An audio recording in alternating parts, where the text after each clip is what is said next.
Factorising. The first thing we need to know is what is factorising. Factorising is the opposite of expanding brackets. So if you consider 2 upon 3x plus 5. If I expanded that, I would do 2 times 3x is 6x. 2 times 5 is 10. Factorising is when we are given the bottom expression and we want to put the brackets in to make it look like the top expression. Okay, so in this example, what we want to do is work out what divides in to 6x and 9. Now we can see that the 9 does not have a letter attached to it, so we're only considering the numbers. What divides into 6 and 9 is 3, so we take a 3 outside a bracket. And then to work out what goes inside the bracket, we divide by 3. So 6x divided by 3 is 2x. 9 divided by 3 is 3. And that's our answer. We can't simplify that any further. In this example, we can see that we don't have numbers in both terms, but we do have x's in both terms. So x is the common factor that can come outside the bracket. And again, to see what goes inside the bracket, we're going to divide. Now remember, x squared equals x times x. So if I divide by x, I'm left with just a single x. 5x divided by x leaves me with 5. And again, that is my final answer. In this example, there are 3 terms, but we still do this in the same way. We can see that there are common factors to each term. Each term is a multiple of 3 and x. So they go outside our bracket. Now, 3xy divided by 3x leaves you with just a y. 6xz divided by 3x. Well, the 6 divided by 3 leaves you with a 2. And x divided by x goes to 1, it goes away. So you're left with the 2 and the z. Minus, and then 9x divided by 3x. Well, the 9 divided by 3 leaves you with 3. And again, x divided by x goes to 1, which doesn't change the value of the 3. So that's my answer. So I've looked between the 3 terms and seen what I can divide out. Note that I've also been able to take out 2 things this time, a 3 and an x. Again, in this one, there are 2 things that can come out, a number and a letter. Now, you can do that in one stage like I did before, or you could do that in 2 stages if you find this difficult. So why don't we try doing this in 2 stages? Beginning with the number, we are able to remove a 2 because 6 and 4 are both multiples of 2. So dividing by 2 leaves me with 3x and 2x squared. But when I look at this again, I see that actually I could also have taken out an x because both terms are multiples of x. So if I now bring an x outside the bracket as well, that leaves me just with a 3 and then a minus 2x. Again, in this example, it's the same thing, but I'm going to recommend you do one thing slightly different. When we look at our numbers, we can see that we can bring a 4 outside the bracket. 16 divided by 4 is 4. 4 divided by 4 is 1. Now, normally in algebra, I know I don't write a 1 in front of an x, but I'm going to this time, and you'll see why in a second. When I now look at this again, I can see that I also could have removed an x. So let's pull an x outside the bracket. Now, x squared divided by x is just x, so 4x. And 1x divided by x is 1.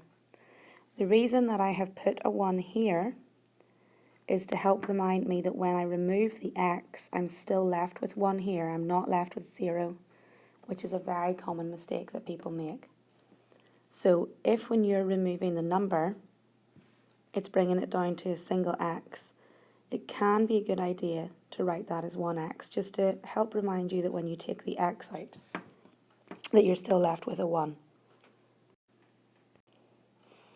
Okay, we're now moving in to multiplies to give and adds to give. This next section will only apply to year 10 upwards.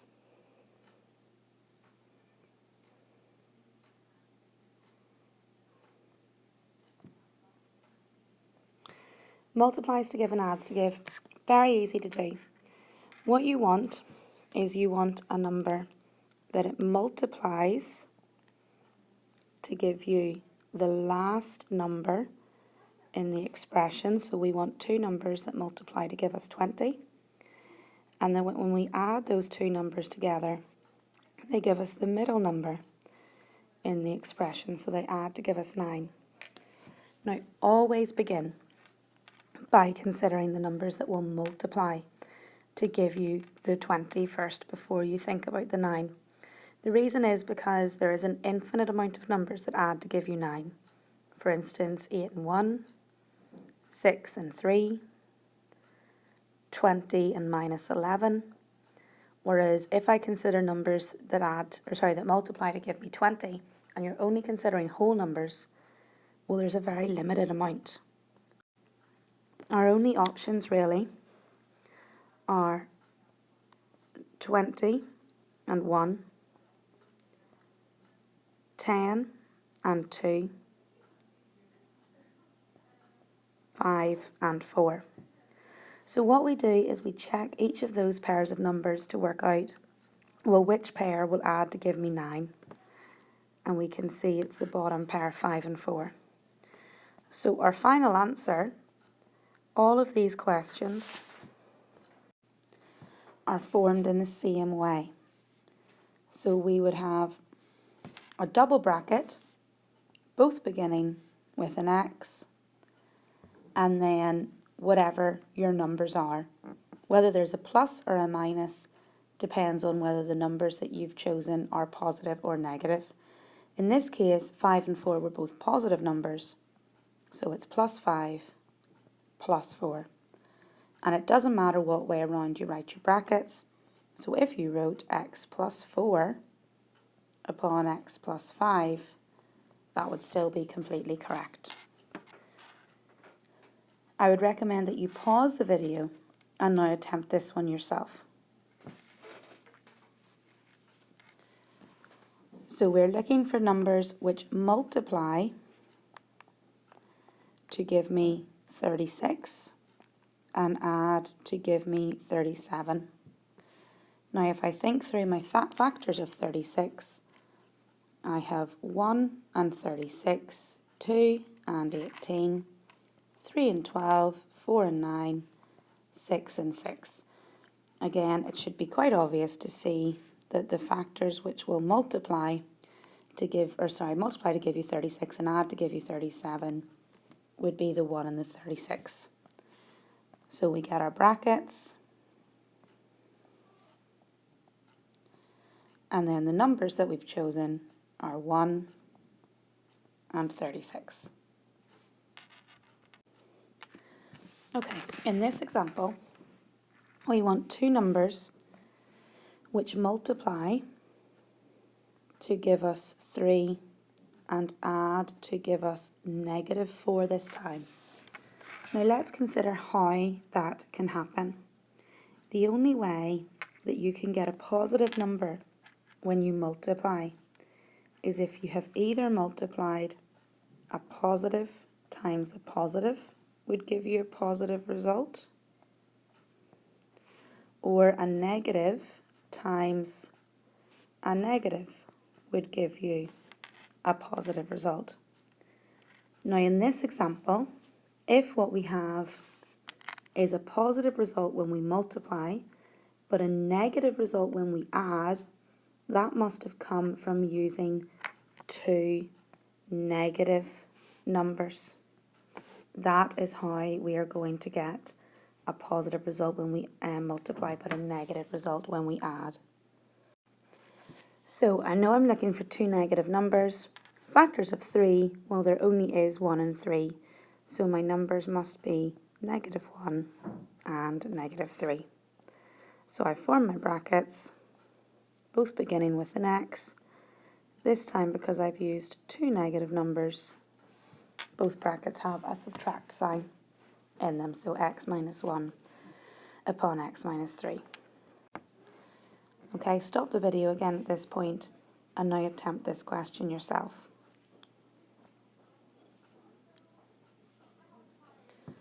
Okay, so hopefully you've seen that we're looking for numbers which multiply to give us 12 and add to give us negative 7.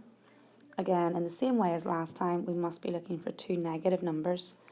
So possible factors of 12, we have minus 12 and minus 1.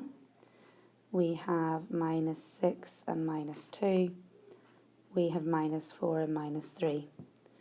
Now, which of those add together to give you negative 7? It's minus 4 and minus 3. So my final answer, open your brackets, both starting with x, minus 4 and minus 3.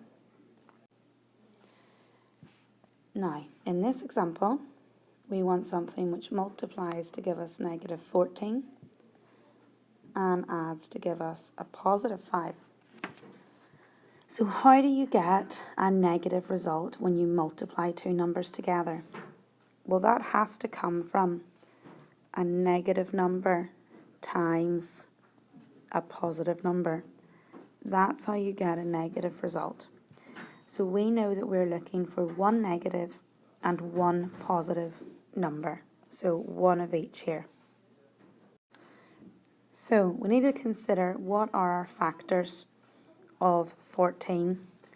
Factors of 14 are 1 and 14, 2 and 7. They're your only options. Now, when you're trying to choose your pair, if you have one positive and one negative, remember that adding a negative number is the same thing as taking away. So this time, don't just add the numbers together to see which gives you the number in the middle. Take them away as well, and you'll find out which pair will work. Now, 1 plus 14 is 15. 14 take away 1 is 13. Whether I add or subtract, I'm not going to get a 5. 2 plus 7 is 9, but 7 take away 2 is 5. So that shows me that this is the pair I want. And I have to work out which one's going to be positive and which one's going to be negative. Now, in order to do that, simply look at the number in the middle. If the number in the middle is positive, that means that you must want your biggest of these two values to be positive, because a big number take away a small number leaves you with a positive value. So 7 take away 2, so if your 2 is negative, gives you your positive 5. Where if it was 2 take away 7, that would give you a negative 5 in the middle. But we don't have a negative 5, we have a positive 5. So basically, the number in the middle decides the sign of your bigger number. So we must have here a negative 2 and a positive 7. Set up your brackets. Minus 2 plus 7. Easy. Again, pause the video and now try this one for yourself.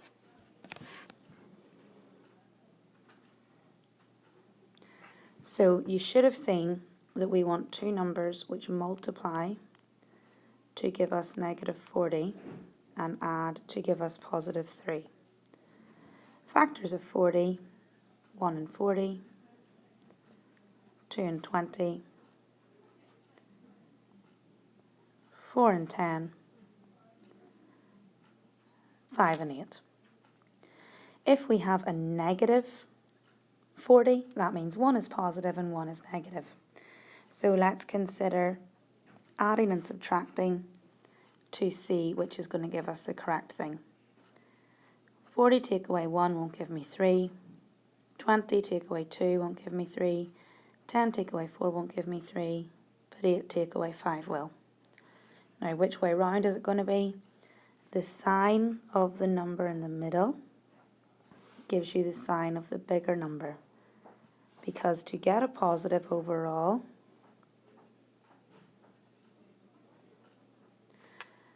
the bigger number must be positive. Otherwise, you would end up with a negative value. So, set up my brackets. Brackets, x, we have -5 and we have +8. Last example, or last type of examples, this time we want something which multiplies to give us -48 and adds to give us -2. Factors of 48, we have 1 and 48, 2 and 24, 3 and 16, 4 and 12, 6 and 8. Negative value when we multiply means one has to be negative, one has to be positive. So check the differences between to try and find the two. So 1 and 48 won't work, 2 and 24 won't work, 3 and 16 won't work, 4 and 12 won't work, but 6 and 8 will. They have a difference of 2. Now, which is going to be the positive, which is going to be the negative? Well, the sign of the value in the middle matches the sign of the bigger number. So it's going to be a -8 and a +6. And the reason for that is when you then add them together, 6 take away 8 gives you your -2. So my answer, x + 6, x - 8. Okay, now for the last time, pause the video, try this one yourself.